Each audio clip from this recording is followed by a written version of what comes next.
এই গরমে এখনো পর্যন্ত কতবার খেয়েছো একটু হাত তোলো দেখি। যা গরম পড়েছে পান্তা ভাত না খেলে যেন একদমই দিন যাচ্ছে না। তেল মশলা বাদ দিয়ে মনে হচ্ছে দিন রাত ধরে পান্তা ভাত খাই। আজকে রাতের মেনু কিন্তু এই পান্তা ভাত। আর এই আমার পান্তা ভাতের থালা দেখে যারা পান্তা ভাত খেতে পছন্দ করো তাদের নিশ্চয়ই ভীষণ লোভ লাগছে। সাথে কিন্তু রয়েছে অনেক রকমের ভাজা। আর পান্তা ভাতের জন্য এখানে আমি গোবিন্দভোগ চাল মানে আতপ চাল ভিজিয়ে রেখেছি আগের দিন থেকে, কিন্তু রাতে ফুটিয়ে জল দিয়ে কিন্তু ভিজিয়ে রাখবো।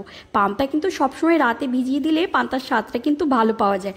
অনেকে কিন্তু সকালে গরম ভাত ঠান্ডা করে জল ঢেলে রাতে খায়। কোনো পান্তা কিন্তু আগের দিন থেকে ভেজালে তার টেস্টটা কিন্তু একটু বেশি ভালো পাওয়া যায়। চাল ভালো করে ধুয়ে নিয়েছি 6 থেকে 7 বার মতো। এটা কিন্তু পরের দিনই বানাচ্ছি। পান্তা কিন্তু আমার রেডি হয়ে গেছে, আর মাটির হাঁড়িতে কিন্তু ভিজিয়ে রেখেছি, আরও কিন্তু ঠান্ডা হয়ে যাবে। গোবিন্দভোগ চাল ছাড়াও কিন্তু বাড়িতে যে সেদ্ধ চাল হয় তো ওটা দিয়েও কিন্তু পান্তা ভালো হবে। তো গোবিন্দভোগ চাল হলে ভীষণ সফট হয় পান্তাটা, আর টেস্টি হয়, আর গন্ধটা ভীষণ ভালো হয়।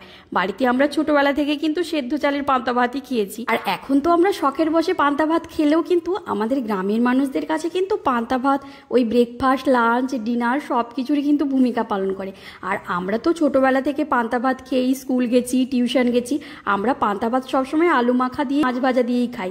শ্বশুরবাড়িতে এসে দেখছি পান্তা ভাতের সাথে শাক ভাজা খাওয়ার একটা হ্যাবিট রয়েছে। এখানে আগের দিন থেকে মুসুর ডাল ভিজিয়ে রেখেছিলাম, তো সেটাকে বেটে নেব। আর সকালবেলা থেকে কিন্তু পোস্ত আগে থেকে ভিজিয়ে রেখেছিলাম, তো সেটাকে কিন্তু একটু নারকেল দিয়ে কিন্তু বেটে নিচ্ছি। তো পান্তা ভাতের সাথে কিন্তু এই পোস্ত নারকেলের বড়া খেতে কিন্তু খুব ভালো লাগে। এবার একটু চিনি, লবণ, পেঁয়াজ কুচি, লঙ্কার কুচি দিয়ে আর সামান্য সর্ষের তেল দিয়ে কিন্তু এটাকে মাখিয়ে রাখবো। আর রয়েছে কিন্তু মাছ ভাজা। তো বাটা মাছ নিয়ে এসেছিলাম, তো বাটা মাছটা কিন্তু নষ্ট হয়ে গেছে। তো এখানে দুটো পার্শে মাছ ছিল, সেটাকে লবণ হলুদ দিয়ে মাখিয়ে রেখেছি। এত গরম পড়েছে রান্নাঘরে দাঁড়াতে তো ভীষণ বিরক্ত লাগছে। আর দোকানেরও কিন্তু সব মাছ কিন্তু একদম এত গরম পড়েছে নষ্ট হয়ে যাচ্ছে, তাই বাটা মাছগুলো কিন্তু খুব একটা ভালো ছিল না। 2 ধরনের শাক নিয়েছি কলমি শাক, আর নিয়েছি কিন্তু সাদা লোটে শাক। তো ভালো করে কেটে ধুয়ে নিয়েছি। এবার কড়াইতে তেলে, সর্ষের তেলে কিন্তু শুকনো লঙ্কা কুচি করা, পেঁয়াজ আর রসুন কুচি দিয়ে কিন্তু শাকে লবণ হলুদ দিয়ে শাকগুলোকে কিন্তু ভালো করে ভেজে নেব। এই গরমে তো রান্নাঘরে দাঁড়াতে একদমই ভালো লাগছে না। আর আজকে পান্তা ভাত কিন্তু একটু অন্যরকমভাবেই বানাচ্ছি। আমরা তো সিম্পলভাবে বাড়িতে আলু মাখা পেঁয়াজ দিয়ে এমনি সময় খেয়ে নিই।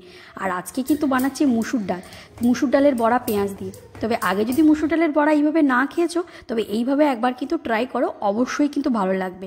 তো মুসুর ডালটা ভিজিয়ে রেখেছিলাম, সেটাকে পেস্ট করে নিয়েছি। তো দিয়ে কিন্তু ওর মধ্যে কিন্তু এবার লবণ, সামান্য হলুদ দিয়েছি, পেঁয়াজ কুচি দিয়েছি, লঙ্কার কুচি দিয়ে কিন্তু ওটাকে মাখিয়ে রেখে দিয়েছি। আর এদিকে কিন্তু লোটে শাকটাকেও কিন্তু কলমি শাকের মতো ওই শুকনো লঙ্কা, পেঁয়াজ কুচি, রসুন কুচি আর হলুদ লবণ দিয়ে কিন্তু ভালো করে ভেজে নিয়েছি। এবার পার্শে মাছে যে হলুদ আর লবণ মাখিয়ে রেখেছিলাম সেটাকেও একদম কড়কড়ে করে ভাজা করে নেব। আর এদিকে কিন্তু সাদা লোটেটাও কিন্তু একদম ভালো করে ভাজা হয়ে গেছে। এই গরমে রান্নাঘরে দাঁড়াতে তো একদমই বিরক্ত লাগছে। আমাদের এখানে যে পরিমাণ তাপ দিয়েছে, পান্তা ভাত ছাড়া কিন্তু আর অন্য কিছুই ভাবা যাচ্ছে না। আর হিয়ার বাবা তো সারাদিন পর রোদে থেকে বাড়ি এসে এটা দেখে যে কি খুশি হবে। ওনার তো আবার পান্তা ভাত খেতে এত পছন্দ করে। আমি তো পান্তা ভাত খেলে একদমই সহ্য করতে পারি না, কিন্তু হিয়ার বাবার এত পছন্দ পান্তা ভাত। গরমকালে যে আমাকে এটা কতবার বানাতে হয়, এমনকি সকালে ভাতের বদলে যদি পান্তা ভাত খেয়ে যদি অফিস যেতে বলা হয়, তার যে কি খুশি। মুসুর ডালের বড়াগুলো কিন্তু ওদিকে লাল লাল করে ভাজা হয়ে গেছে। একই তেলে কিন্তু পোস্তগুলোকেও ভেজে নিয়েছি। গরমের পোস্তর যাই বানাবে তাই কিন্তু খেতে ভালো লাগবে। আর আজকে যেহেতু পান্তা বানাচ্ছি, তাই পোস্তর একটু বড়া বানালাম। তো পোস্তর বড়া কিন্তু পান্তার সাথে, পান্তা ভাতের সাথে কিন্তু বেস্ট কম্বিনেশন। তোমাদের কেমন লাগে বলো তো পোস্তর বড়া? আমি কিন্তু এই পোস্তর বড়াটা আগে কখনো খাইনি। আজকে যেহেতু পান্তা ভাতটা করেছি তাই জন্যই কিন্তু বানিয়েছি। আজকের আলু মাখাটাও কিন্তু অন্যরকমভাবে বানাবো। একবার কিন্তু এমনভাবে আলু মাখাটা ট্রাই করো, ভীষণ ভালো লাগবে কিন্তু খেতে। প্রথমে দিয়েছি লঙ্কা, পেঁয়াজ কুচি আর দিয়েছি লবণ। এর ওপর থেকে বড়ি একটু গুঁড়ো করে দিয়েছি। এবার সেদ্ধ করা আলুটাকে কিন্তু দিয়েছি। তো দিয়ে কিন্তু ওর ওপরে একটু সামান্য লঙ্কার গুঁড়ো কিন্তু দিয়েছি। দিলে কিন্তু আলু মাখার কালারটা ভীষণ সুন্দর হয়। এই দেখো আমার থালা ভর্তি করে সব ভাজা হয়ে গেছে। আর পান্তাটাও কিন্তু এদিকে সুন্দর রেডি হয়ে গেছে। যেহেতু আগের দিন থেকে পান্তা ভিজিয়ে রেখেছিলাম, পান্তাটা কিন্তু ভীষণ সফট হয়েছে আর এত সুন্দর গন্ধ বেরোচ্ছে। তবে এর সাথে যদি একটু গন্ধরাজ লেবু ভিজিয়ে দিতাম তাহলে তো আরও ভীষণ ভালো হতো। তবে পান্তা ভেজানোর জলটা কিন্তু অবশ্যই নেবে, তো সেটা কিন্তু আরও বেশি ভালো লাগবে। এর সাথে একটু দিয়েছি সামান্য লবণ। এবার এই পান্তার থালাটা সাজানোর পরে কী যে শান্তি লাগবে এটা দেখে।